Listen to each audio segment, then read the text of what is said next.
Good morning. This is Life with Larry, and we just finished a morning rain. And I came out to my tomato plants. I was doing a little bit of pulling of weeds, and I couldn't figure out what had eaten this plant.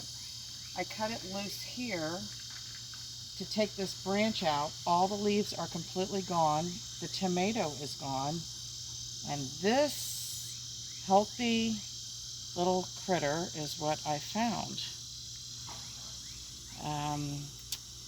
Don't really want him in my garden, but I will make him part of my compost. I won't show you how that will happen, but he will decompose soon. So anyway, if you see these in your tomato plants, get them off quickly because I didn't get to them in time and he ate all my leaves and my tomatoes. Even though I had a marigold to detour any bugs. They don't like the smell, but I guess worms don't make a difference.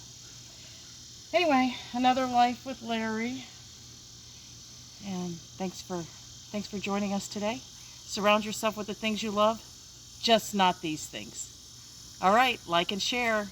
Thank you.